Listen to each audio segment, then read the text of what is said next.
This episode is brought to you by Bellator's Publishing, bringing stories to the world that last forever. Today on Faithfully Fantasy. Something curious about this island they found, actually the sun is black. Drake is talking about there's maybe some volcanoes around. But the interesting part as well is this magic in this island. So I don't know what is this reference about, because it changed when they go into the water. You see, maybe like we said before, it's something in the water. Magic. Yeah, that maybe it's reacting with the dragons. Xaden is looking up, and then the female sees Xaden and they say, abomination. We saw Xaden's eye, and because we think that maybe somehow he is half dedicated, or they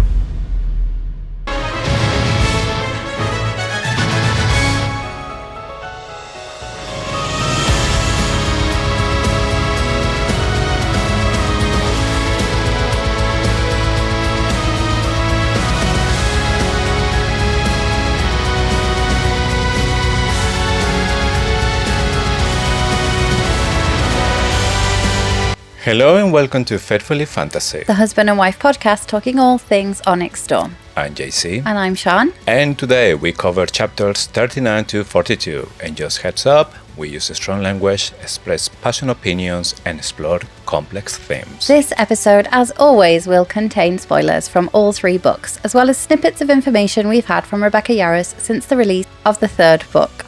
And before we start with the squad brief, quick reminder, you can now subscribe for exclusive content. Think early access to episodes, bonus episodes every month, and totally ad-free listening. You can even try it for free and cancel anytime. For the best deal, check out faithfullyfantasy.com, or if it's easier, just subscribe right on Spotify or Apple Podcasts for instant access. Also, if you're enjoying the show, please take a second to rate us wherever you're listening. Spotify, Apple Podcasts, YouTube, all of it. It helps more fantasy lovers find us. It's one of the easiest ways you can support what we do. A quick tap and you've made our day. And now, without further ado, let's get into the squad brief. It's a sad one, so buckle up. Zinal is a cruel god. Traeger is gone. We leave Zelna with one less flyer, one less griffin, but the promise of a 40,000 strong army. We fly to an unnamed black sandy island with magic reminding us we're halfway home. Traeger and Seela can rest forever. We have a small and emotional ceremony before carrying on with the mission. We stay with Violet and Riddick and look after the fire when 6 massive dragons appear from nowhere. We didn't find the Irids, they found us. We learn all about Feathertails, the Criterion, and the test we failed. Well, this episode is something I was actually waiting to do, because I remember the first time when I read these chapters, when we found out about the Irids. The first time I wasn't happy about it, but now I was just so anxious to trying to see like any theories or anything that we can get from these lines. Yeah, I read this totally differently the second time and the third time. I mean, I read it a few times now. Shall we get into it? Okay, chapter 39. Epigraph. Sometimes the best gift the god of luck can give is his absence. Zelna, Isle of Zinal by Major Asher Sorengale. So this is just kind of, with good luck comes bad luck, and just a sign that he can just as easily give you bad luck as he can give you good luck. Yes, it's trying to say that sometimes even when you are trying to look for good luck, sometimes you get the bad one. Yeah, so you need to be prepared for anything that you can get. Yes. I wonder what happened to Asher Sorengale when he went to Zelna. What did he get? Was he put to the test? I would imagine so. It seems like all visitors did. What if it's something we've already seen before? Yeah, that would be like really interesting to see. Fables of the Barons? The book? I'm not sure if it's every single one that wants to stay on the island, or it's just the ones that want to have a meeting with the queen because they want to visit the queen. Yeah. So I don't know if you just want to be like in the city as a tourist, you have to do exactly the same. Or... Yeah, it seems a lot, doesn't it, for someone that just wants that's killing the tourists, you know? Yeah, well, the islands don't seem to care about that. Yes, but yeah, it would be interesting to find out what was happening in all the journeys. So that is Sorengale. Yeah, we need like a travel show. Yeah. Asher Sorengale. Like an extra episode or extra book just from Asher Sorengale's Daddy journey. Sorengale on tour. Yeah. No, it needs to be like one of those like travel TV shows. Like today, I'm on the Isle of Zelda. Like a blogger. Yeah. I received a book. Yeah. About penning and demon dragons. So, as you remember in the previous chapter, Tyrrendor is dead, is on the floor. Violet is having a really bad moment here because on one hand, she wants to kill every single one of them because this is more the natural reaction. Somebody's hurting somebody of your gang and she's the responsible for all the lives of these people. So I think for her, it hurts even more. But Xaden is the one who started using that wing leader voice, saying violence, not overreact, because otherwise he will dead on vain. So she only thing that she can say is just after swallow all the pain is thank you. Oh, it's awful, isn't it? The bit that stands out to me, Garrick kind of puts his hand on Riddick's shoulder and comforts Riddick. I feel like those two are getting closer. It's a result, though, isn't it, of your best friends being in a relationship. And I think as a result of that, Garrick and Riddick spend a lot of time with each other off the page. So they get a bit of time on the page as well in Hedota. So on the balcony, they're just hanging out. But they must be together quite a lot off the page because Xaden and Violet are. And it made me think of, like Harry is always so busy that Hermione and Ron are always together. They're always together off the page and you never really see it. Yeah. But yeah, it made me think of that. But I'm not suggesting that Garrick and Riddick are going to be in a relationship. I'm just suggesting that they're getting closer as like... Yeah, because both of them are playing the same role, but in the other one. So with Violet and Xaden together, they are like really close. So they know like all the things that is going on between them. So the Griffins slowly turn and face Seela. And this is just heartbreaking because I'd forgotten. I was so wrapped up in the fact that Tyrrendor had an arrow in his heart. I'd forgotten that immediately Seela was going to die. And the Griffins slowly turned to look at her. What would the dragons have done if it had been one of the riders that had been shot in the heart? I don't think they would have just turned. I think they would have attacked. That's a really good question because obviously dragons, they have more like value by themselves. So they think they are better. So they can't treat them the same way. But I doubt that the dragon will die for the right, like maybe if I Riddick, the one who dies, I don't think Atron will die because of that. The only one I would think that it will die because the rider is Stern. Yeah, I'm not even sure if Xaden dies, if Asagel will die with him. Well, Tan seems to think she would just be inconvenienced for a little while. Yeah. Yeah. But, and other thing that has changed since Iron Flame, when Seela was basically dying, it was dragging itself to go to Tyrrendor, and Darna was basically screaming inside because the pain, how painful is all that is seen. When in Iron Flame, she was constantly like, "Oh, I wonder how it tastes like a griffin, or I would like to eat them," and that kind of stuff. Been some character growth for Andana as well. Yeah, so now they're allies, as Tern has been saying all the time. Yeah, don't eat our allies. Yes. That would be really weird if she did. Anyway, I really wish we'd had the scene with the Queen. I feel robbed. I really do. I know. It was so many expectations about this island. And after Tyrrendor died, it was just, okay, just let's go. We have what we want. And there's the support of the army. And that's it. Just let's go. Did you notice that it was Mira, Auric, and Violet that went?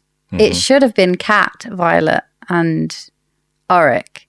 Because Auric can speak for Navarre, Cat can speak for Poromil, and it's Violet's mission. But obviously Kat was having none of it. She didn't want an audience with the Queen. Either she was possibly both like angry. Heartbroken. Heartbroken, just not giving the Queen the time. Yes. definitely, because she has to witness how they kill Trigger, saying nothing or just holding. And probably by the time when she needs to release all that pain, she needs to be alone or just with the people that she trusts. Like, she doesn't need to be able to speak on behalf of Paramil because they're just after the army. They either get it or they don't. We do find out that Auric agreed to terms that were favourable for Navarre. It seems to me that either Zanal truly was with them, because that is a massive deal. They end up with 40,000 troops. Like, the first lot will go immediately, and then the next round, like the rest of the 40,000, which we don't know how many it is, but the rest of them, a lot, will go when they're ready to take them. But that seems massive. What are Zelna getting out of it? They're not getting anything, are they? Unless we just don't know. And maybe that's why it happened off the page, because there's still something that they got in return, which we don't know about. Yeah. I don't think it's the eggs. I have got a suspicion from this episode where the eggs are, but I wondered whether Zanal was actually with them and that's why the deal went in their favour, or whether the Queen knew that it had gone badly and Traeger had lost his life and that they'd suffered at the hands of their people, so they felt like they owed them something. No, I don't think they feel guilty about it, because in the end it's Zanal's will. So if they feel guilty about it, they're basically saying they are not agree with their own god. Yeah. So has to be something that we haven't seen in the page, obviously. There's an agreement. The people from Zanal, they will win with this agreement as well. Like you said, I don't think it's going to be the eggs, but that's probably one of the only islands where the dragons actually can live, because there's some magic there. Probably. Yeah, but they wouldn't. Living, they don't deal in dragons, do they? No, and there are no mentions at all. They are interested on dragons neither. Violet says something like, "We could lose this war to the Dark Wielders," and then Ten says, "At least we're already in with the enemy." And he's given some sass here, like good old Ten. But this makes me think that is going to happen next book. So I'm pretty sure Violet has her dream walking, mind walking for a reason. She is not going to be with Xaden in the next book. She's going to have to talk to him somehow. She's going to have to find some things out somehow. Do you think she's going to be able to communicate via his mind, via his dreams? Yes, I think that's how it's going to work at the beginning. From time to time, until she learns how to control it, she will be in Xaden's dreams. Yeah, I think he'll be deliberately not talking to her, though, because he'll be brooding. But eventually, this is what I'm holding on hope for, that it's going to be a spy. But I just can't get over the Baylor thing. We've got another shadow wielder. Yes, but we need to remember that in those 12 hours that are missing, Xaden get married with Violet. So obviously he's still in control of his will. It's not that he's feeling any, I don't know, like mentally had changed. That's the feelings or anything. His soul is with Violet. Yeah, so at this point he's I don't think it's an assassin, I guess, when now it's permanent, red eyes and veins. Yeah, but he doesn't have red eyes, does he? He has amber flecked onyx eyes. He doesn't have red rings around his eyes. It's because at that point he's an initiate, and I'm guessing somebody else, it will have nothing like those flakes, so you won't notice. Violet noticed because normally it should be golden, but has changed. But Sagel is the one who said that I don't know how they're going to take when they see you with those veins and the temples. And normally they're like the second stage of the vein, first eyes, and then there are veins and the temples. He's going to get them, isn't he, in the next book? I think in the next book he's going to be completely red eyes and veins, like full. But he's not giving up his soul. So we're holding on to that. Yeah. That's the thing that I'm still wondering, in what moment he's supposed to lose his mind, or what moment he's supposed to like completely turn and start to working with the venom. Because at the moment, everything that he's doing, he's controlling He's everything. not going to. Yeah. So we know that he's living probably with Berwin. So I don't know if in those 12 hours that he's doing stuff is taking advantage that Berwin is unconscious, or he does something so he can be free to do whatever. Maybe he's like, I've got to go sort my shit out, then I'll come back. Yeah. Or maybe just Berwin don't care because he knows that he will come back. It's just how it works. Berwin does say, I've got my ways of making you conform. Yes. They're going to cremate Traeger and Sealer on one of the unnamed isles, which will take them off track for Loisum. That's what happens next. Obviously, Violet is feeling really bad about it. And she said that she doesn't want to be in charge of that. This Xaden could do a better job, or Drake, or Mira, anyone else except her. But Xaden is the one who says to her, the leaders that do the best job is the one they don't want the charge in the first place. And I completely agree with that. You do? Yes. I don't at all. Some people, they are power hunger. Once they have the power, a lot of times they change, or they just get addicted to that power. But there's some people, they have the power, and because they feel so much respect for the people, or they understand the responsibility, they don't want that, but they want to do the best they can to be on the standards of that role. Maybe. Okay, you might have convinced me. I just think that you have to... It depends on the reason. So you have to want to be a leader, otherwise you wouldn't be a very good one. But you have to want to be a leader for the right reasons, not just for the power, just because you want to be the leader. I think there's a massive difference between being the boss and being a leader. Yeah. There's completely different You can be parts.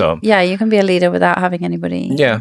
Sometimes in a team, there's a boss and there's somebody that has more knowledge and more, I don't know, is the one who runs the whole thing. It's a difference between being a manager and being a leader. Yeah, exactly. So it's interesting that he's basically saying here the best leaders are not Cat, are not Auric, and are not himself.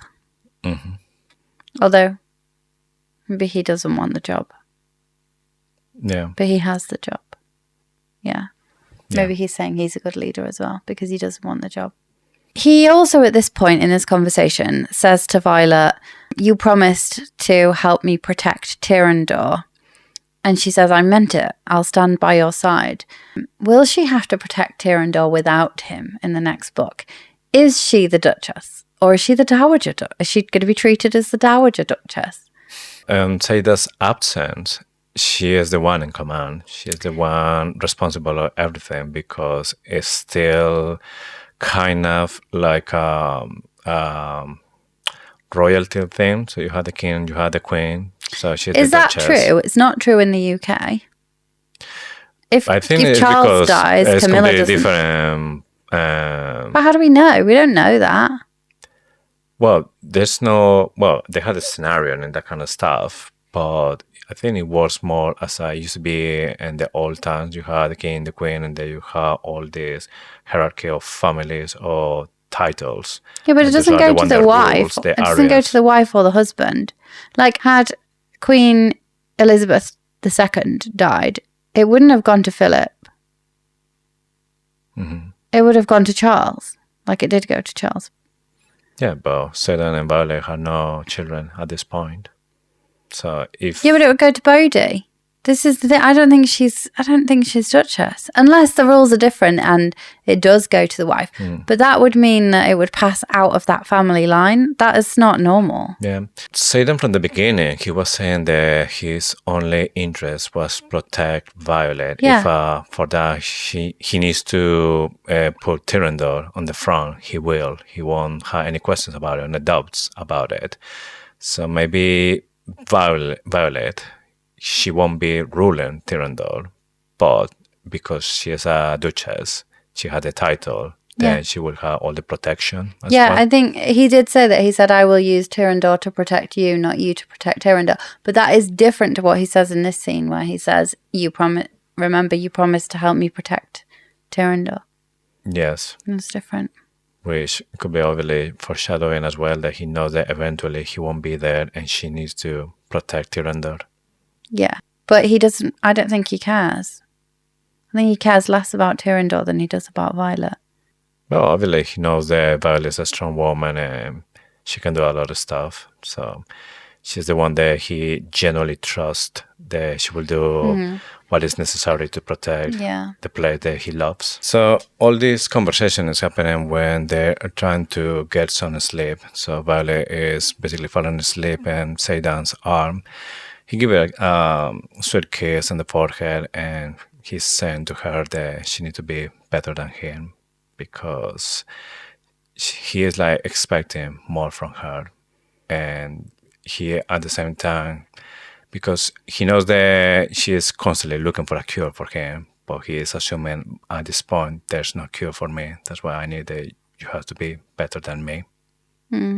So that is maybe, I don't know if it's foreshadowing for the end of this book, that in the end it doesn't matter what Violet is willing to do because that cure is not going to be there, and say that it will go beyond.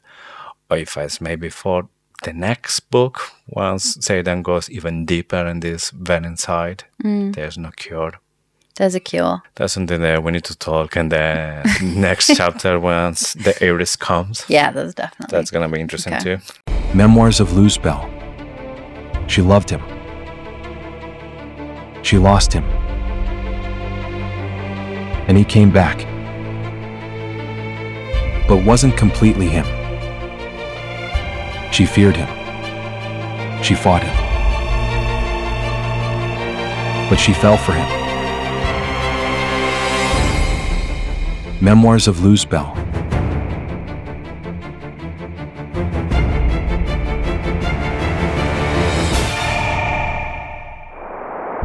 Now available on Amazon.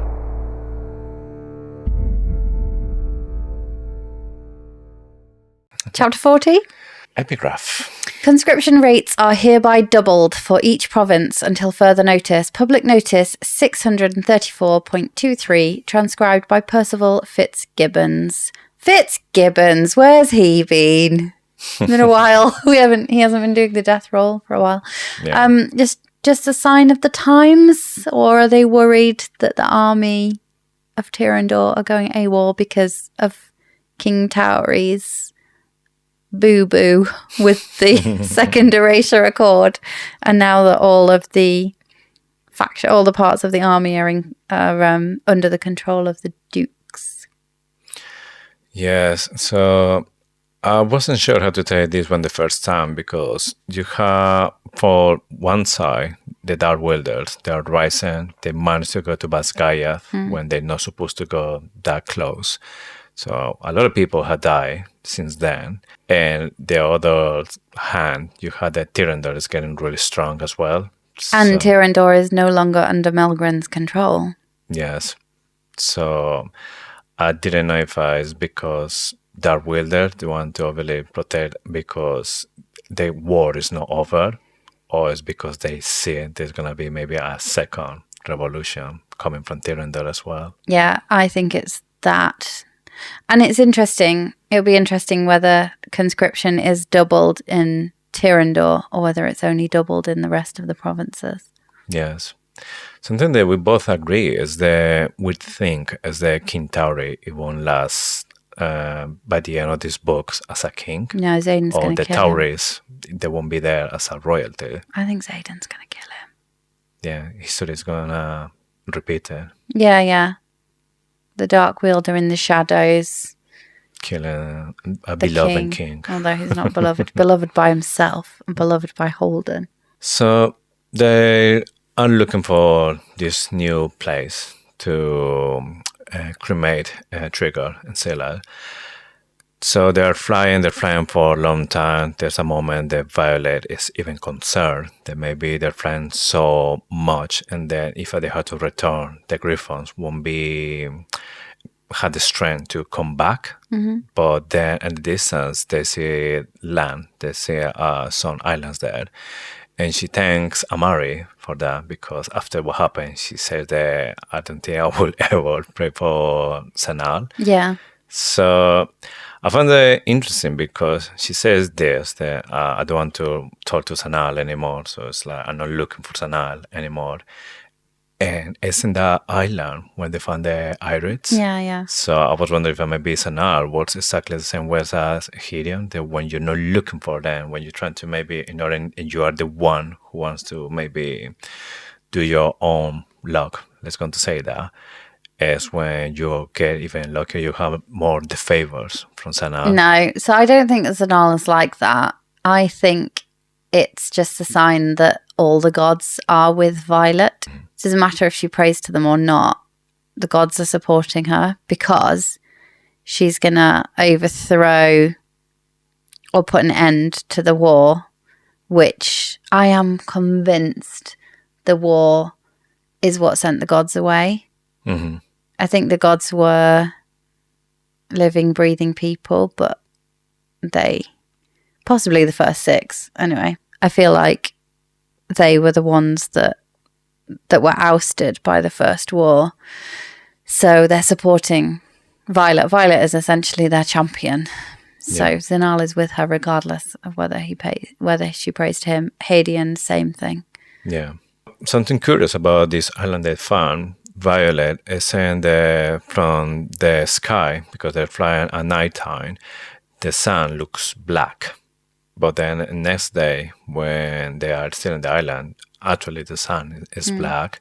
Drake is talking about there's maybe some volcanoes around. So you can think about these areas are with a lot of volcano activity, and that maybe they can explain why the sun is black. But the interesting part as well is there's magic in this island, and there's even more magic than in Sanal. They say there's maybe, they feel half of the magic there is in Navarre. Yeah. So I was wondering, is it maybe possible the volcanoes or this kind of like volcano activity somehow channeling. fueling the magic in the It place? could be like a direct conduit, couldn't it? Yeah. Yeah. I mean, we send the magic coming from the ground, and nothing coming more from the ground. The lava, for example. Maybe the magic's in the lava. Yeah. I think that the fact that this island has magic is interesting. It feels like we're closer to Loisum. Mm-hmm. And you would previously, the further we got from the continent, the weaker the magic. But that's not the case. We're now getting stronger again. So either there's another continent over there, Loisum's massive, or it's to do with the volcanoes.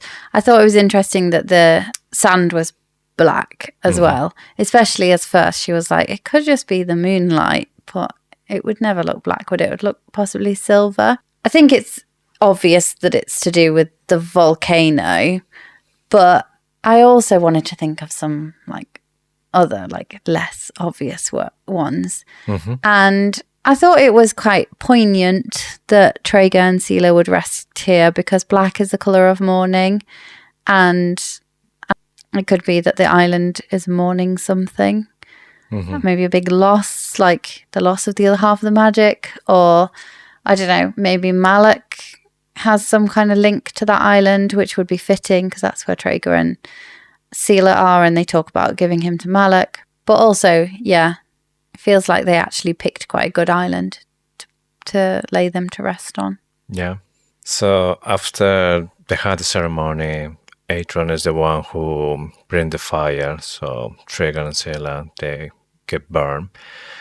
After that, they start to go back to, okay, we need to start to keep with the plan. The plan is find the Irids. We need to see where we are right now. So Drake is trying to find out which island they are in the map. So he's struggling. He has in one hand the map, and the other one he has the cat. And he is trying to do everything, but he can't. So Mira is watching this, and she's like, come on, give me that. And Violet thinks that she refers to the map, and no, she takes the wants kitten. broccoli. Yeah, and then Drake is, it's not called like that, it's called broccoli. like, broccoli? Why you put it that name? Well, because nobody like it, but it's good for you. And then you were like, why then call it carrot? Because it's a ginger cat. And I can't remember exactly what he said, but it's just like, no. It's Just to better annoy just you. annoying you. Yeah.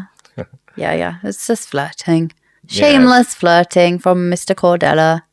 Yes, but you start to see now there's some chemistry here between Drake and Mira. I love Drake and Mira. They're like my second favourite couple. Yes. Drake is saying that they're at the southern tip of a group of volcanic islands. Yeah, he says it doesn't match anything that's on the map. And then it says, though, there's another mass of land just over there, like an hour's flight west. And he talks about like the sizable cliffs on that island.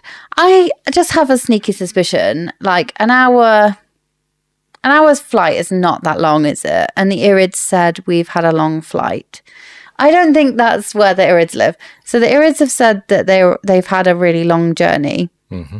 I think that is because the Irids have been following the squad. They've not been home for a while.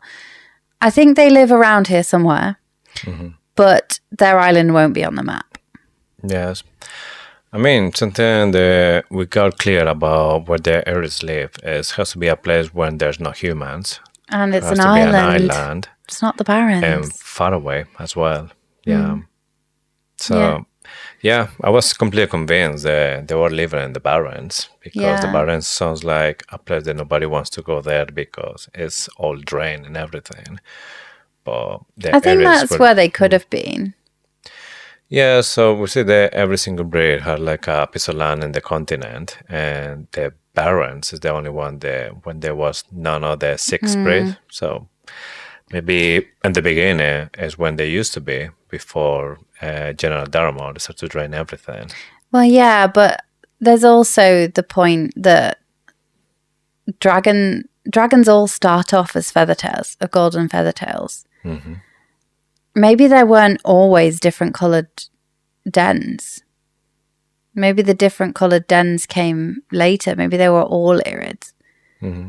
But then they got corrupted by taking the magic from the ground. And then that was it. They got their colour. Yeah. I generally think that all the breeds from the dragons, they're starting from the Irids. Yeah. Because the Irids, since they can change all the colours. They can choose the colour. Yes, so maybe they started, I don't know what happened. They started channeling from the ground. They stopped that. And then they could no longer change. And they chose their tails. And this is the thing, like the language that the Irids use around the dragons, they don't like the dragons. No, the Irids, they think they're superior than the Tyrrendor, Sagel, or the other dragons. I think they are too. I think the dragons are corrupt.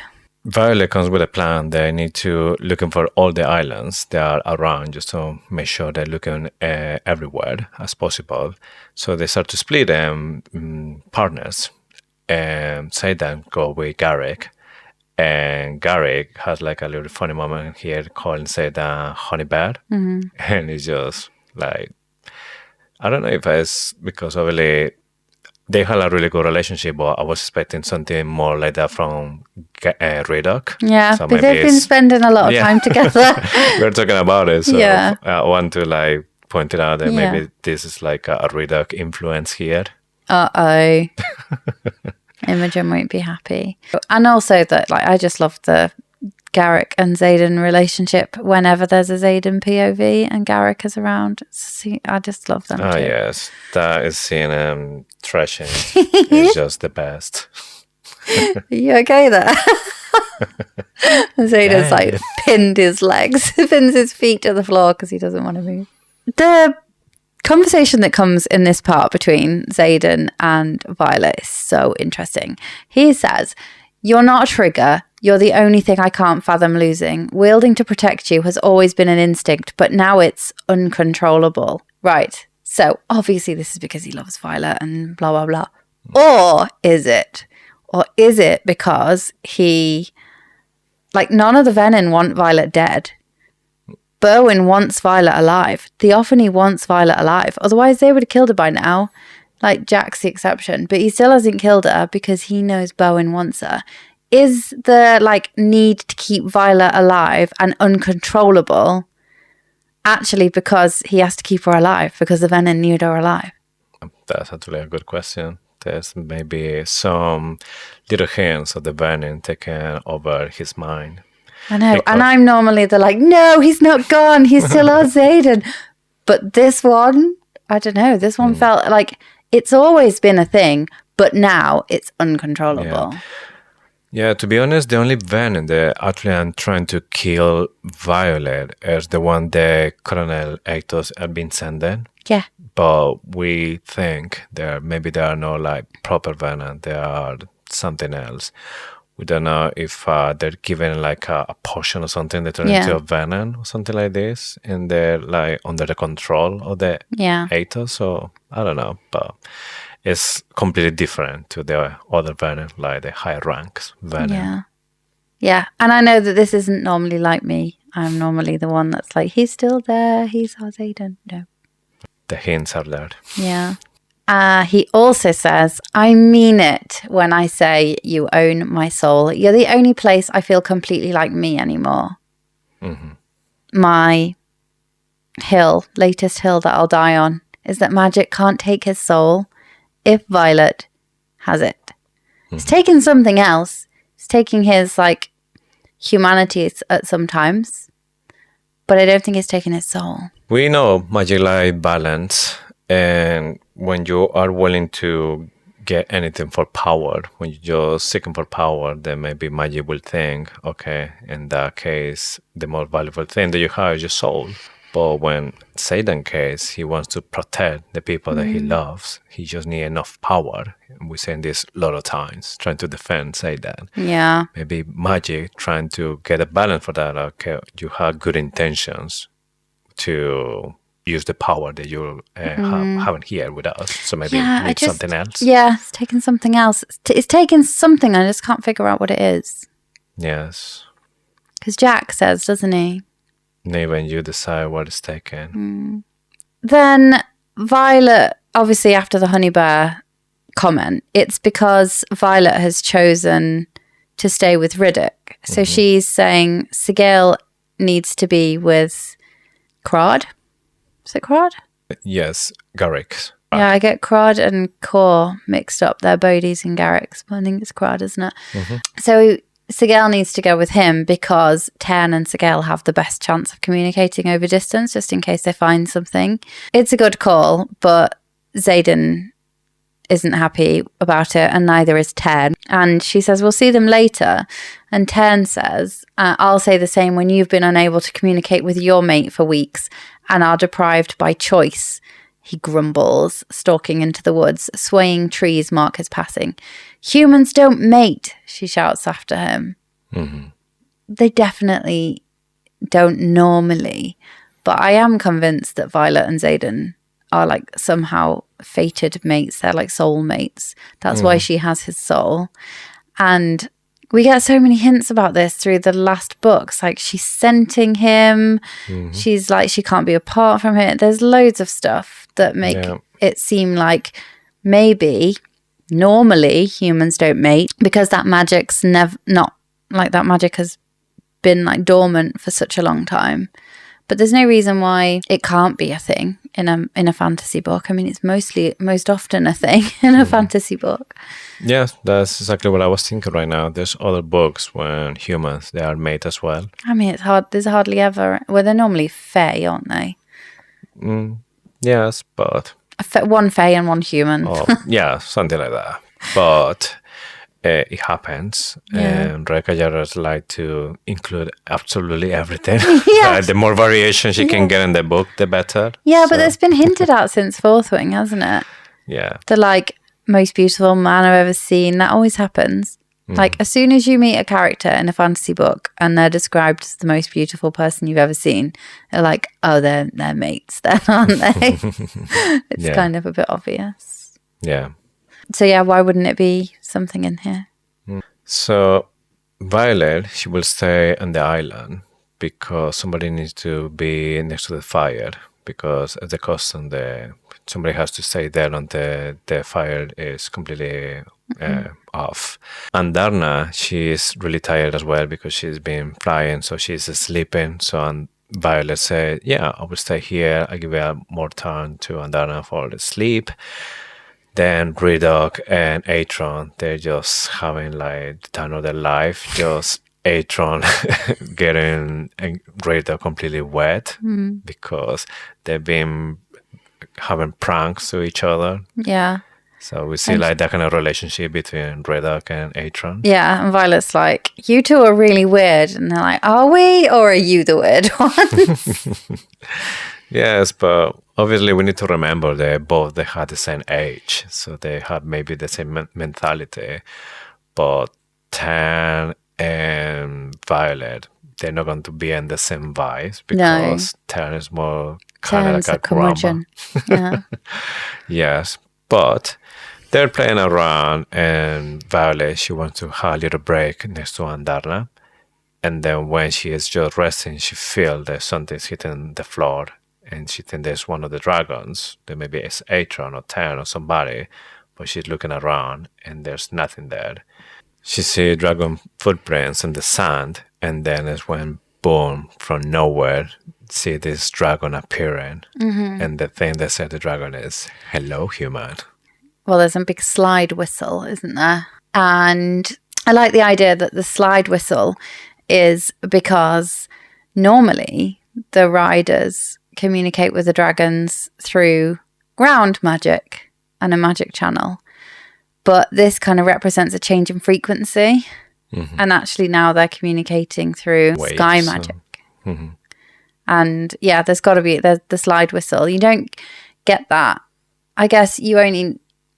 Do we have any instances where there's a mind-to-mind communication from a dragon to a human that's not bonded? We don't, do we? This is the only time.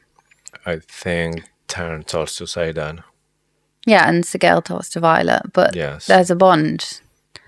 So they can. It's not like just a random dragon. So like if Aetrum wanted to talk to Violet, could he? Don't think he could. No. So the slide whistle is like another sign that Irids have a lot more control over bonds and connections than the other dragons do. Yes, because the first thing that Violet say is, you speak my language, and the answer is, we are magic. Yeah.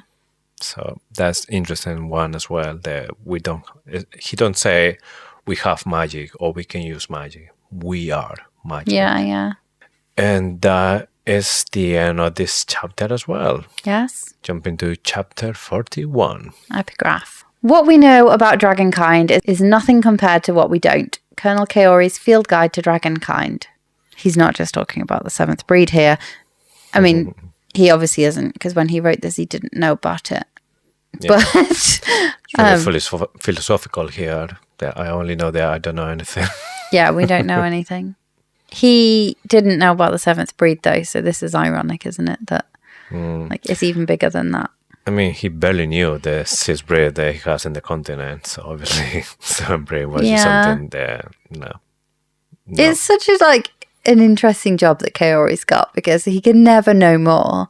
And he must, the dragon that he's bonded with, he must be constantly asking the dragon questions, and they're like, no, not today, Kaori. I'm not going to tell you. Leave me alone, Dragon Watcher. Yeah. He's regretting his choice of human. Because we get some new dragon names here. We've talked about this in the last couple of weeks. They're not Gaelic names, but it doesn't mean we won't try and work out what their names mean. So there's Dason or Dasin is the Greek root of hairy, shaggy, and thick. I'm not sure that that's anything, but we don't like her anyway. She's mean. All of them, to be honest. Yeah, they are all a bit haughty, aren't they? Yeah. It was really bad. I mean, we were going to talk about it right now. That's the idea. But waiting for them for half book, and then after finding the way they treat Andarna, it's just so annoying. Yeah, but dragons be dragons. Dragons are dragoning. Yeah. That's what dragons are like. Dragons will be dragons. That's Yeah. a t-shirt. Dragons will be dragons. Could I have a t-shirt? There are no really good dragons, to be honest. They're a little bit rude. They start to treat Violet like maybe she's not intelligent enough because she's not replying after they say hello. And then it's Andarna, the one who has to intervene, like, well, she's scared because you are like really close. And then, yeah, given that at least they go like one step backwards. They kind of like polite, but at the same time a little bit like aggressive. Yeah. They said sorry, didn't they? Yeah. And Riddick's like, oh, these ones apologize. Yes.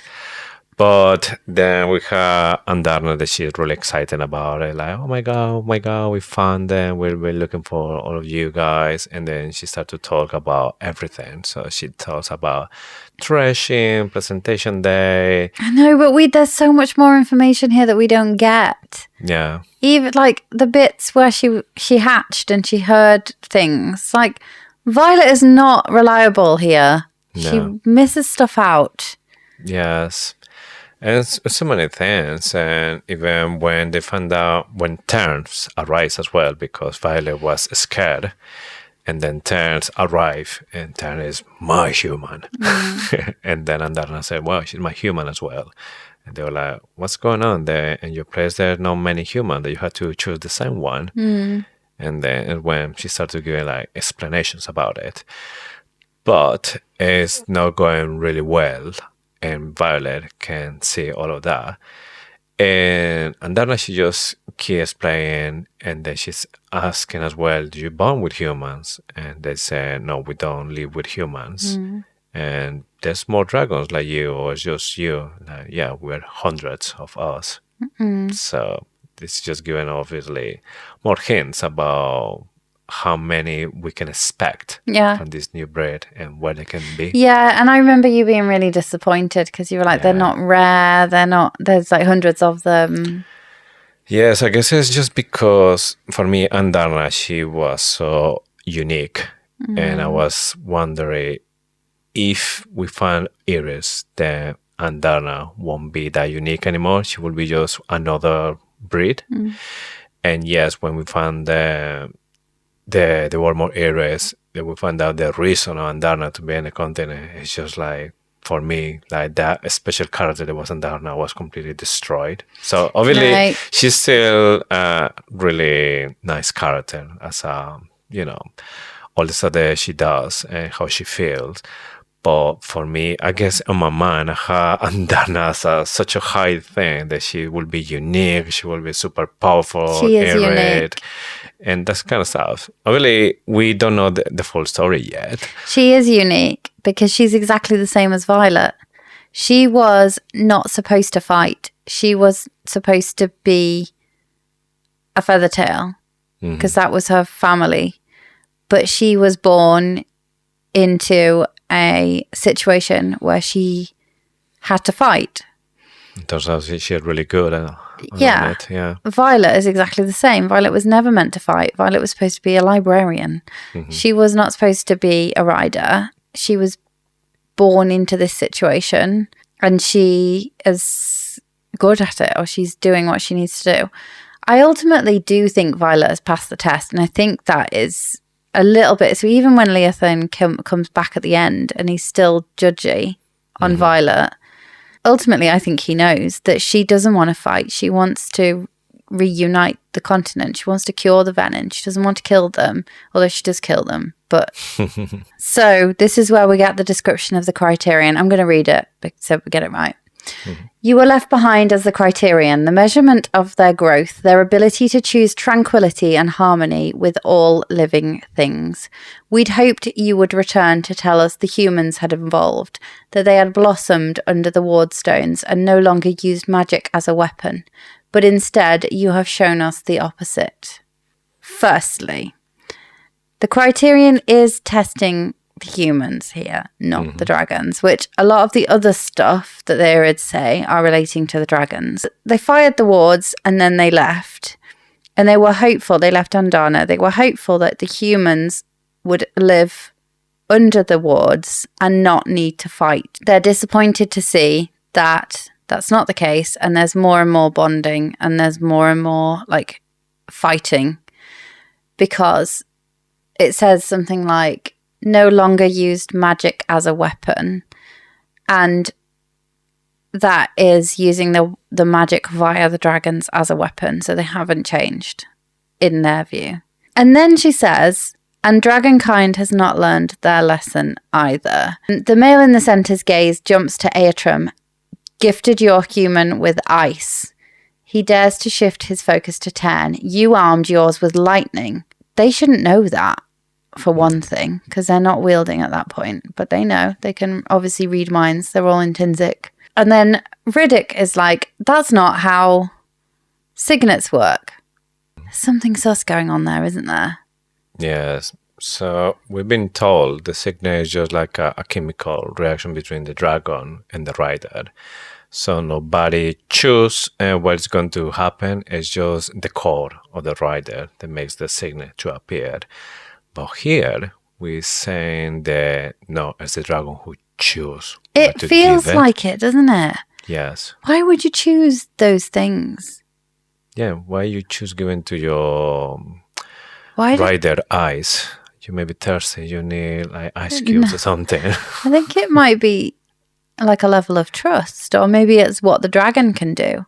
That's something that we need some clarity about it, because if the dragon knows what is their gift they can give, or it has maybe like a few options, and then it decide, okay, I'm gonna give it this. I can give it fire, I can give it ice, I can give it this. Mind walking, intrinsic. Yeah, maybe I had one super signet and a few, but I can give it just once every single time that I bond. So I'm saving the best one to maybe my last one. Oh, yeah.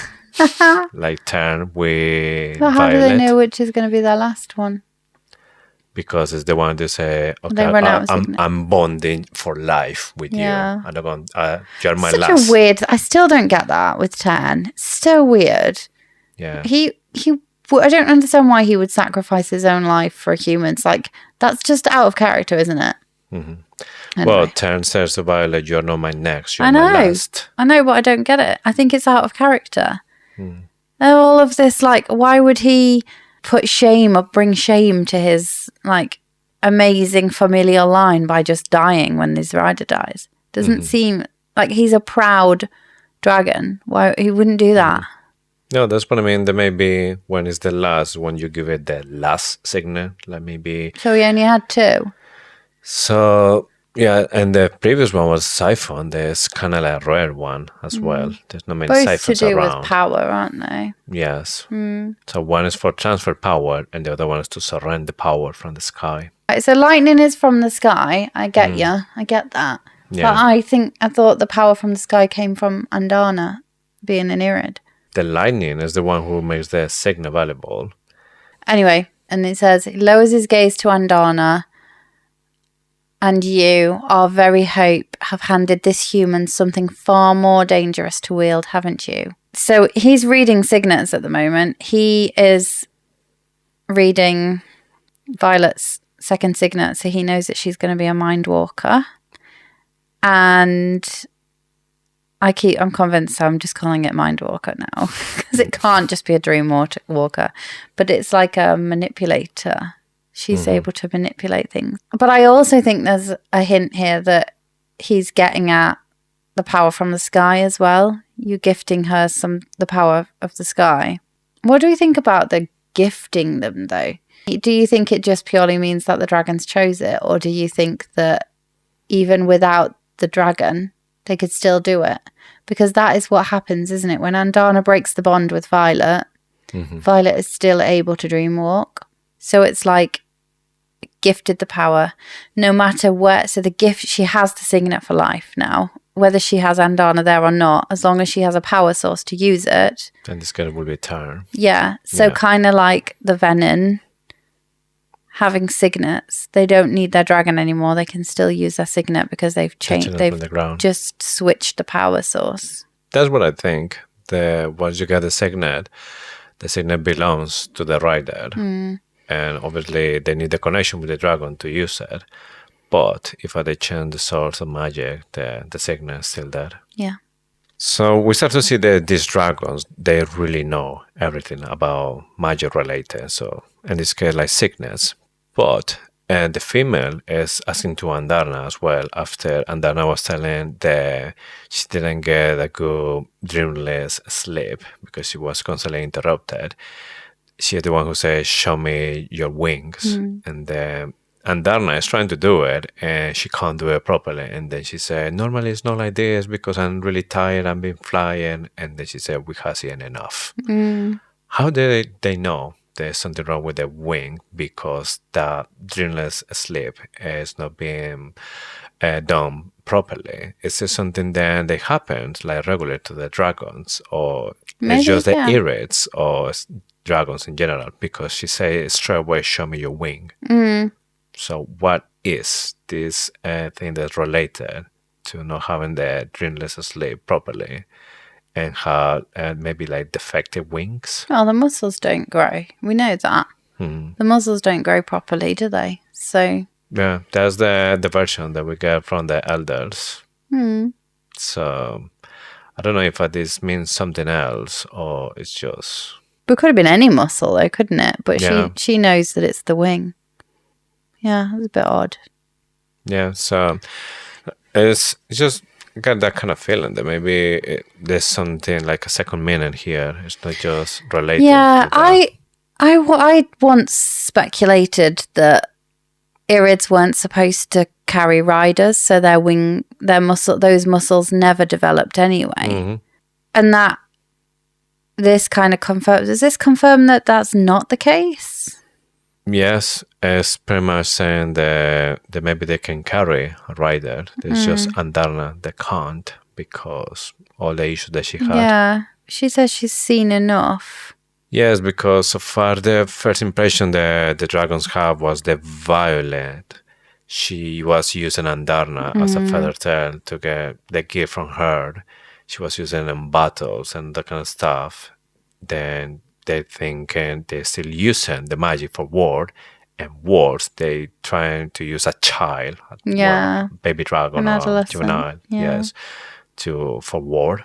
Yeah. So that's the thing that for them is just no. Unforgivable. Yes, Well, this it kind of getting is, worse. isn't it? Yes. The dragons, the Irids, they need to have like a conversation. So they go to the sea. When they are in the water, the scales change. And Violet said they look like a dark blue, darker than the sea. They had a conversation, and then it's 3 dragons, they leave. And Violet said, "Oh, that's not a good sign." Then when they're coming back out of the water, the scales change for a pale blue as well. So I don't know what is this reference about, because it changed when they go into the water. You see, maybe like we said before, it's something in the Water water. magic. Yeah, that maybe it's reacting with the dragons. Maybe, because doesn't 10 stop Andarna going in the water? Yes, she haven't been in the water at There's all, a so few we times- don't know how she'll react in the water. Yeah, maybe there's something. Yeah. Yeah, That's I mean, it's something like really random to not be something there. The fact that the scales get darker when they go into the water, Yeah, yeah. and then when they change like pale, because maybe it's getting from the sky. Yeah. So it's maybe adjusting the frequency of the magic, maybe. Yeah. I think they can take it from everywhere. Yeah, they are magic, so They they'll are flow. magic. Oh, what if they provide the magic? What if they're the ones that put the magic into the ground in the first place from the sky, and the dragons are using it all up? Well, if they're magic, they are the one that maybe they are just Maybe give they it bring in the the magic. sky, in the water, in the ground, everywhere. Yeah. We're So- flying through these chapters tonight. They're so short, aren't they? That's why we chose to do 4. I guess. Yes, it's really short and it's just pretty like straightforward having this meeting with the dragons. And Yeah, that's it. she could have linked these up and had fewer chapters, fewer longer chapters. Yeah, I don't know if it has to be maybe because the publisher is asking for specific So many chapters. chapter. I Yeah. actually, to be honest, I do actually like a short chapter. I like short chapters because then you feel like you're making lots of progress. There's a trick that a lot of, well, not a lot, but a few like well-renowned authors use. So you have books that are not as big as this one, but they have maybe 110 chapters. But because maybe each chapter is like 5 pages. Yeah. Some of these chapters are only like 2 pages though, aren't they? Yeah.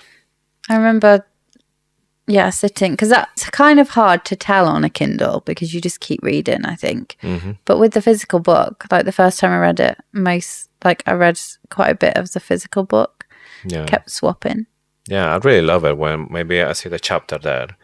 I turn the page and then I can see in the other side of the next Yeah, page the next already the chapter. chapter there. Oh, it's a short one. Got a short chapter. Even though you carry on reading just as much as you Yeah. would anyway. Right. Yeah, it's just the feeling that you are achieving that Yeah, progress. Is that Yeah. okay? Chapter 42. Epigraph. While the enemy's advance throughout Crovler makes it impossible to station a full riot at Suniva, we offer you 4 dragons and their riders. In the spirit of our alliance, you may expect a shipment of our most valuable resource, weaponry, to be used at your discretion. Official correspondence of General Augustine Melgren to Queen Mariah. So, we find out when the quest squad are back and they're talking in battle brief, that someone leaked this information to the Dark Wielders, and that is why Queen Mariah is dead. The only person, so obviously we are led to believe that it's Panchak.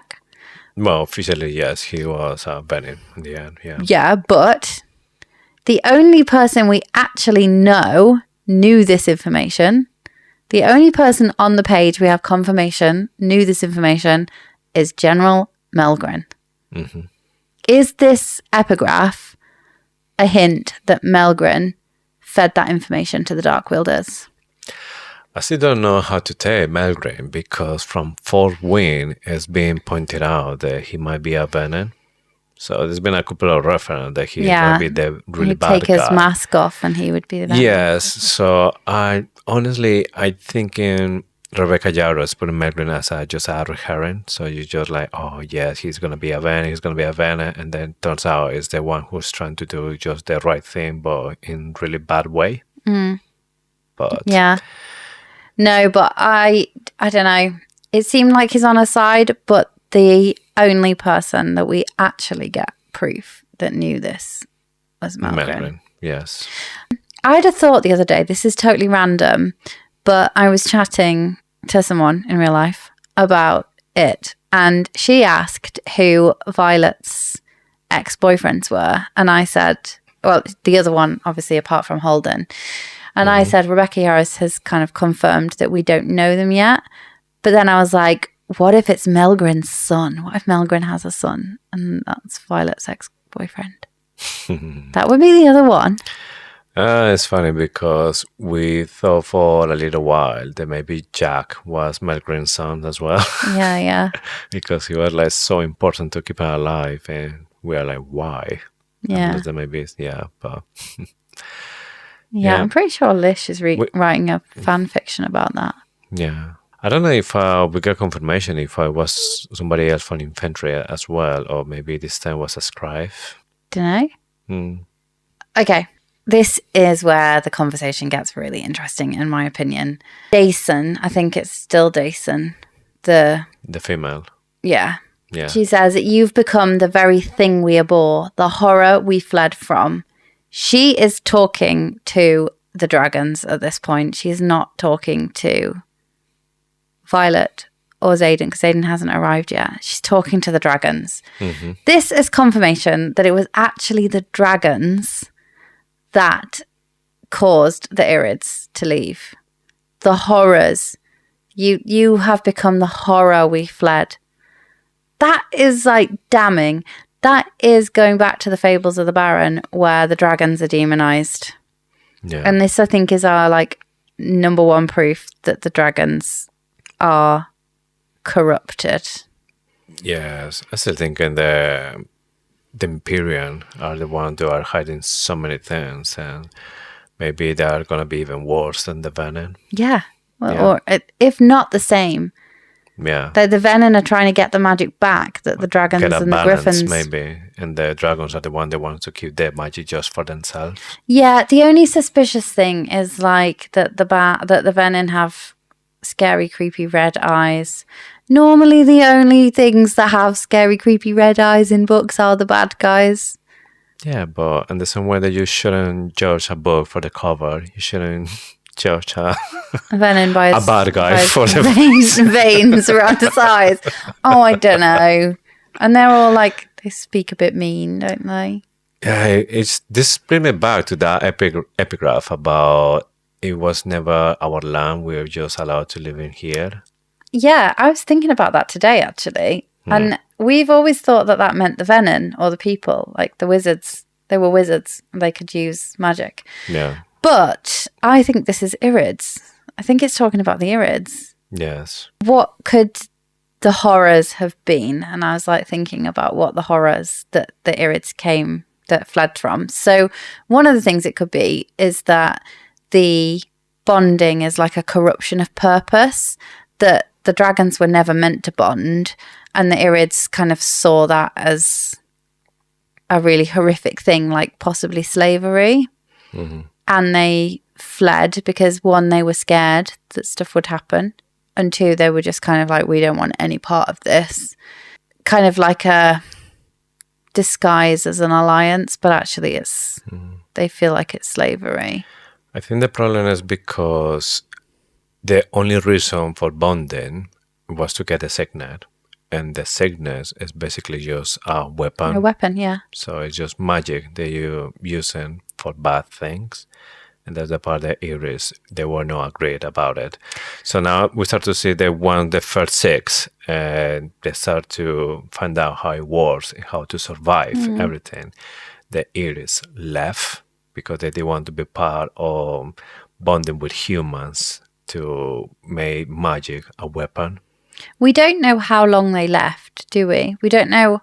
Enough to create the words. So we're talking about, yeah. But they could have stayed ago, like but 100 years after that, couldn't they?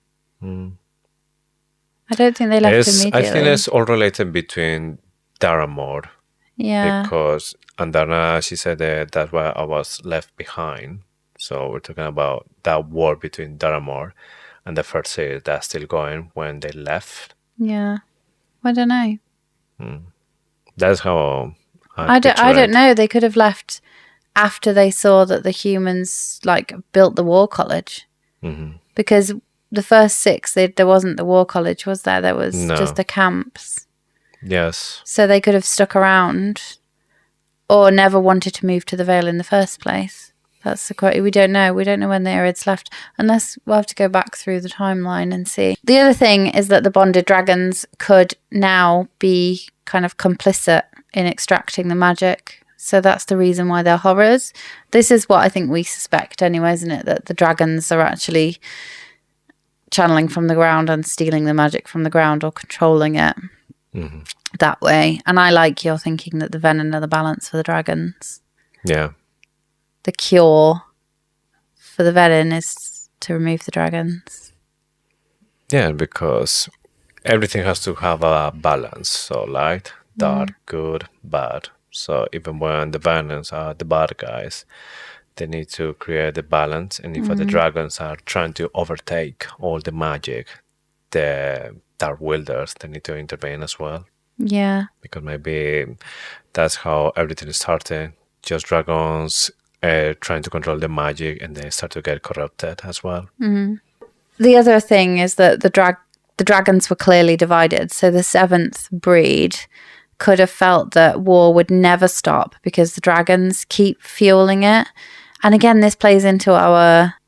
I think we're convinced, aren't we, that by the end of the book there's going to be no magic. And I think that could be the thing. The only way to stop the war is to stop the dragons fueling it. So cut off the magic. And it's just another tick in that box that will end this series with no magic. Yeah. So they continue to criticize and judge, and they say, we have watched some of your journey and feel it is victory you seek and not peace. I wonder which parts they saw, because Violet doesn't ask for a cure everywhere. She's not trying to, she's asking for an army. And I feel like this is an oversight on Violet's part, that they had the whole chance to go to Hedotus, and that's where they thought the cure would be. It's like they don't want to ask the humans for the cure. Her only hope was that the cure was with the Irids. So as they've been watching, they've not seen her searching for a cure. They've seen her searching for an army. Yeah. Because she was waiting to ask the Irids whether there was a cure. Yeah, there was a secret mission for her. Yeah, but really she should have made it a bit more open, because there's nothing wrong with saying it. Like, I'm looking for a way to help or to stop the venom. But without killing them. So can we not cure them? Can we not, like, fix their souls? Why is that so secret? Just because it's Xaden doesn't have to be so secret, does it? She doesn't have to tell everyone Xaden's venom, because everyone knows she's compassionate. Yeah. Yeah, I feel like this is a big oversight on Violet's part, and it's caused her. Yeah, because in the end we didn't know what the people from Hedotus, they know about venom, and they might have the answer. Or something, not cure, but something similar. Xenal, like, Zelna could be lucky. There could be a book that contains it. Yeah. Fortunately for you, we have here a cure. Yeah. So at this point, Violet's really confused. But one thing is clear, is that they're not going to help. So under nice event saying that you're not going to help then. And they say, no, we're not going to help, because this is going to be maybe one of the ways that they're going to learn how to deal with that once they devour all the land and they have no more magic. Sounds like my mum. Once it's gone, it's gone. Yeah. But don't come crying to me when it's all gone. Yeah. Sorry, Mum. She's probably listening. She's definitely listening. Until now, probably not anymore. But then Leoten is saying that either they die or starvation, or they start to learn what they had done, and maybe start to be more aware of how to change. Yeah, it's like faith. Once they face what they've become. Yes. And Andarna is asking, do you really think that is going to happen? And they say, well, if they know they may be the offspring. So what are you talking about? Vernon are going to have children. No, she is talking about the dragons. Yeah. She is talking about the dragons facing what they have become. This is the cure, by the way. She's talking about the dragons have to accept that they have been corrupted. They have to learn to live without stealing magic, because they're stealing magic. The venom are coming, and it's all the balance that we've been talking about. And then she's saying perhaps their offspring can evolve. So this is where I think the eggs are. I think Leothan took the eggs, and I think he's taken them as their own criterion to show whether the dragons can evolve. Their offspring can evolve. Yeah, because there were exactly 6. So one per den. Yeah, one from each den. And they're doing their own experiment because the criterion failed, and they want desperately to see that that something can change. If the humans can't change, can the dragons? And that is the kind of the next criterion. Yeah. Second test. Yeah. Everything she's saying here is she's talking about dragons, because you don't talk about offspring from a human. Well, dragons might, but for me, it's just totally clear. If you read this passage again, everything she says is about dragons. Yeah. The dragons are the corrupt ones. The dragons are stealing magic. I think we're supposed to think it's about venom. Yeah, it's just the word thing when you're talking about venom, and point of view and then send their offspring. It's just venom don't reproduce No. that way. They just call for more venom to join. Yeah. Listen to this and think that she's talking about the dragons, right? Perhaps the corrupted ones should devour the land in its entirety. Only when they're faced with starvation, they will confront the evil they've become. Either they'll die of the land and regenerate, or they'll confront the abominations they've become and change. I think she's talking about dragons. Yeah, that definitely can apply to dragons. But She's it's saying strange. Yeah. she said that they're the horror. They had become the horrors they had faced, or they had fled from. I mean, it could be venom. Obviously, it could be venom. It could be that they fled from the venom, and now she's saying that the dragons have become just as bad because they're stealing the magic as well. Yeah. For me, for one moment, I was thinking, is it maybe referring about venom having children? And then I was thinking maybe it's saying that maybe Xaden and Violet at some point they're going to have a child with all the sites they had in the islands. And then maybe it's going to be like a half venom that's going to be evolved because it's not going to be completely venom. Rebecca Yarros said that she wouldn't do that because a major theme of these books is consent, and both parties would have to consent to having a child, and neither of them are ready for it.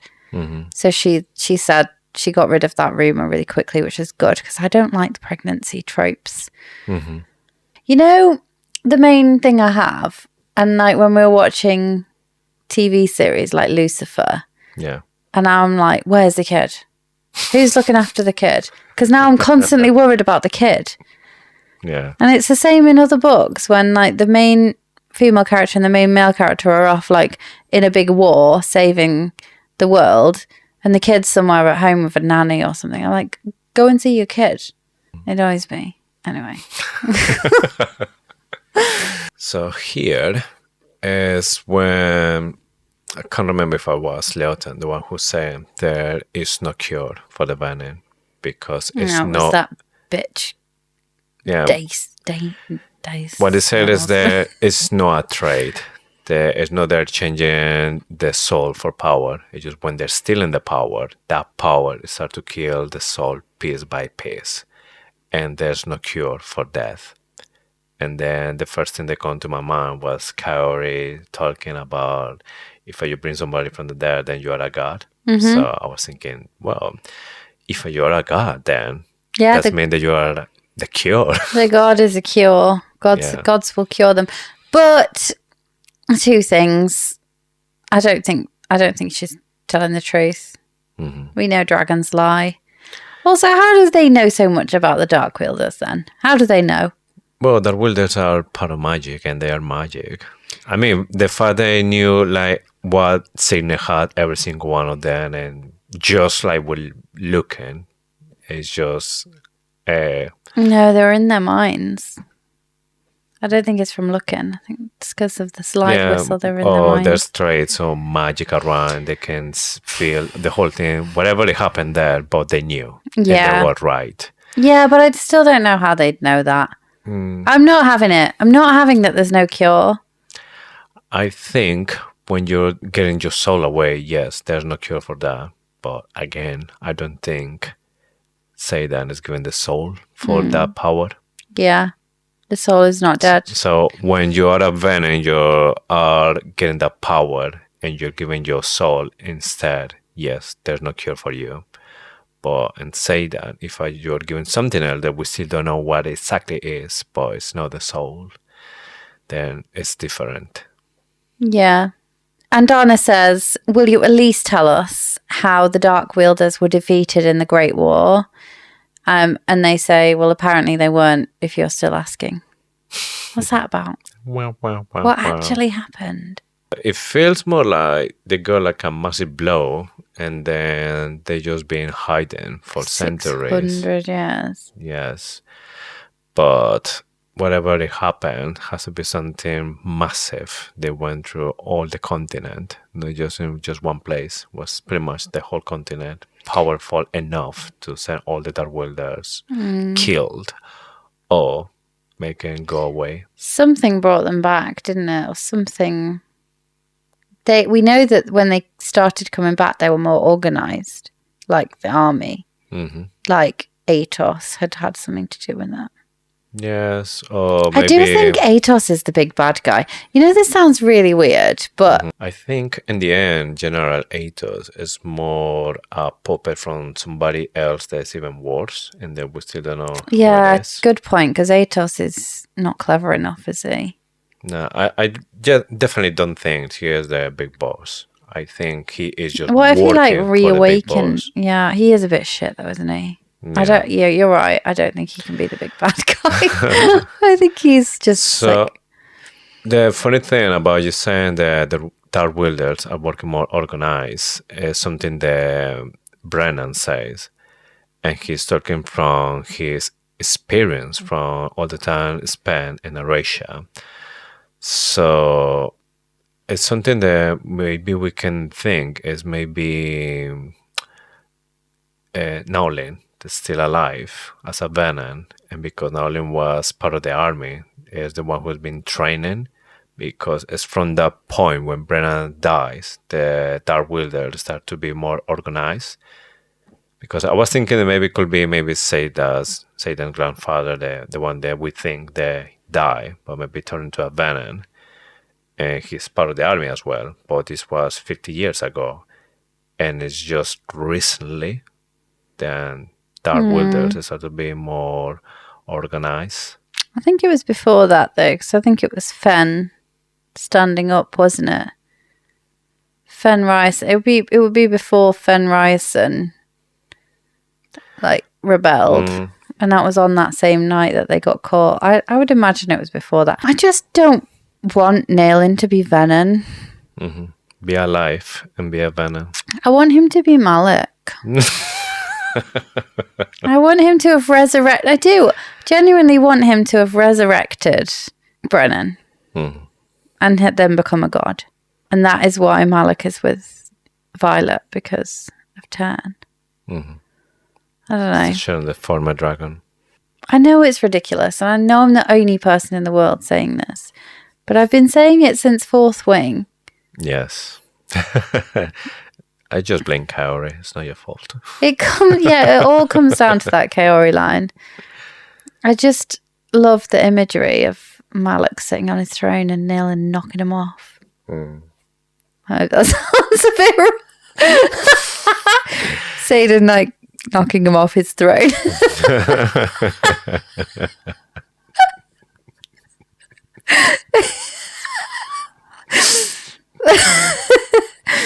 After all of this, Andarna is the one who says, you preach peace while only having no is privilege. So Andarna says that, well, you are the one who are disappointed for me. Yeah, this line, you preach peace while only having known its privilege, that's really stuck with me. That's changed. And I do always talk about this, how books change my brain chemistry. Mm-hmm. This is a line that's changed my brain chemistry. I think I said this in our initial spoiler-free episode. Rebecca Yarros clearly knows war. She's been through it. Her husband has been through it. And her parents as well. This is just such a... I think about this line a lot. Yeah. Especially with current news. So the dragons... they just want to finish the line, telling to Andarna that even when she is one of them, she is not allowed to go to their island. So, yes, it's confirmed they're living on an island. And she shouldn't know any tracks or any clues about where they live. So Andarna is just completely excluded. Yeah. This is where we get the first confirmation it's actually an island. So this is where we were we were wrong about the Barrens. But I still don't think we had to be wrong about the Barrens. I think they could have lived there first and then moved to the island. They expats. I mean, they said they're magic. So if they were living in the Barrens before, and when they leave, Maybe that was the reason that the Barons turned into the Barons and not actually the venom. So maybe the venom, they used to live dead. Yeah, I like that. So because they are magic and they're not spraying the magic anymore all the land, they just start to And die. this is where they're like, once it's gone comes in, because they left the magic in the ground. Mm-hmm. They provided the magic in the ground. Yeah, I really like this. Yeah. I think that could be cool. They say we've had a long flight to head and there is nothing to be gained here. So they don't live nearby. Mm-hmm. They're not in this group of islands. Yes. Obviously, the reason they want to intervene is because they don't want them to find them. So they want to just maybe they're like, we've got a long flight, but actually it's just on the other side of the island. yeah. Here is when Xaden and Garrick arrives. So they go straight away to be next to Violet and Riddoch. Xaden asks, how is it going? And Violet says, not going well. And then they feel this whistle as well, and now they can hear everything. Xaden is looking up, and then the female sees Xaden, and they say, abomination. She can see what I think Xaden she is. would have, like, because she's in his head, like she would have known anyway. Yes.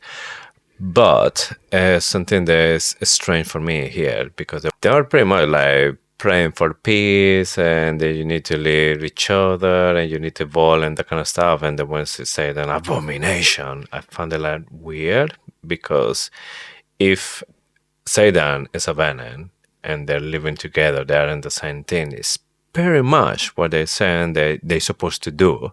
They're doing it right there.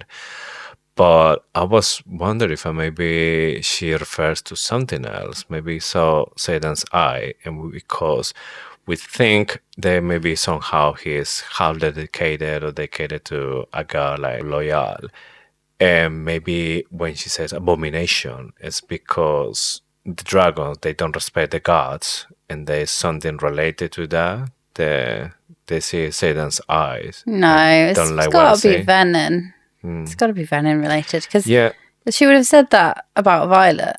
I mean, her hair. it's because the venom side. That's how it's been written. But because the previous dialogue that they had to maybe preach peace, they had to be like more understanding, everyone happy together. And now when they are there, she said like abomination and this kind of stuff. For me, was strange. I think it's just to do with the way that it's perceived as stolen power, though, isn't it? Mm-hmm. And Andana says they smell like stolen magic. Yeah. The wyvern. I think the Irids can smell that. Yeah. She then narrows her eyes at Sigale. She's addressing Sigale here. And she says, your kind is beyond redemption. I think she's talking about Sigale. She's talking about dragons again. Yeah. I honestly don't think she's talking about... She's kind of saying it because, like, Sigale has bonded with a venom. With this person. But I think she's talking about dragons again. Yeah. Right, I just want to talk about Leothan's name. So, Leothan, like, again, she's not using Gaelic anymore, so it's really hard. But Leothan makes me think of Leviathan from the Bible. He's kind of like a serpent dragon. It's like a sea dragon, isn't it? Mm-hmm. A chaos dragon.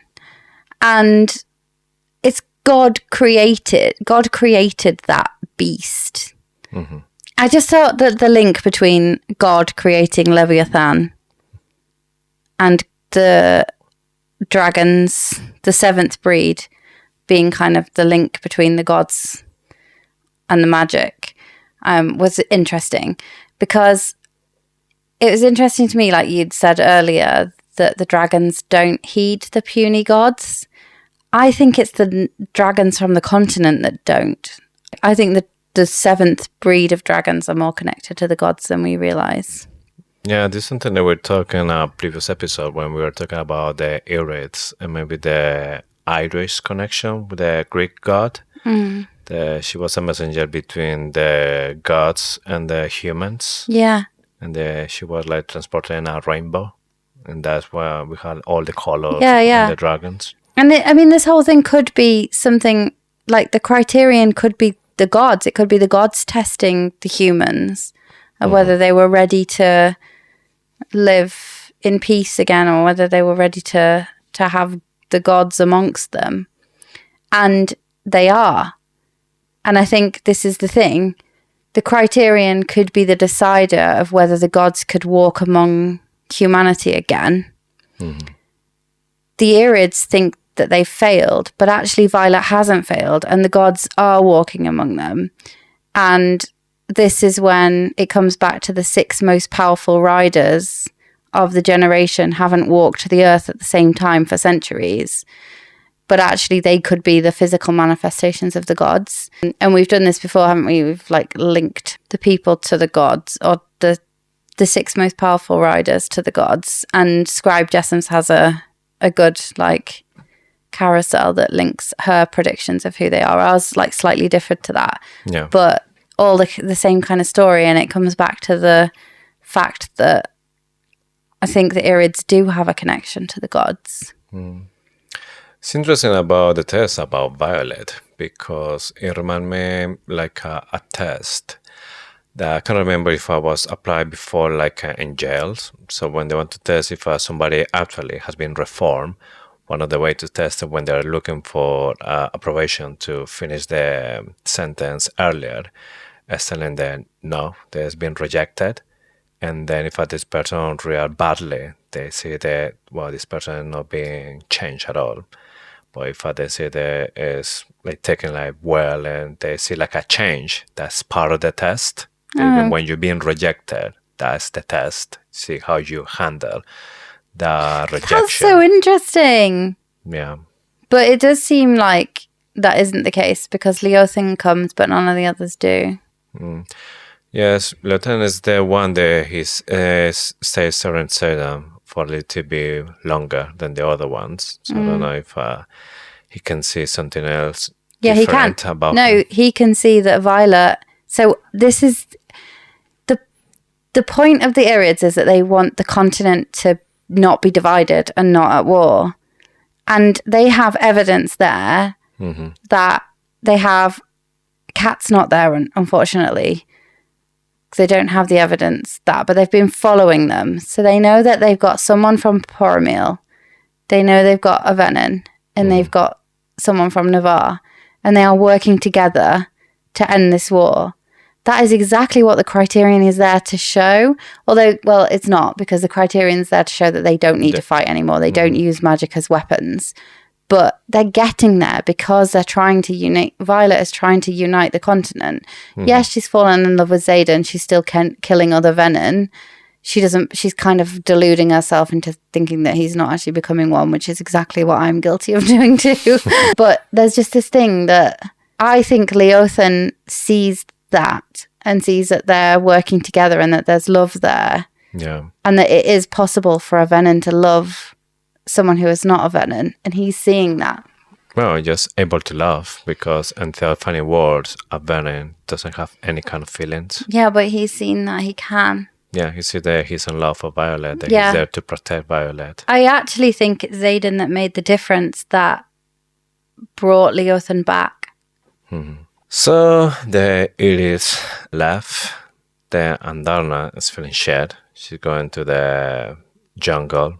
Tyrrendor goes behind to, because he cares about her. Xaden is blocking Violet because he's feeling shit as well.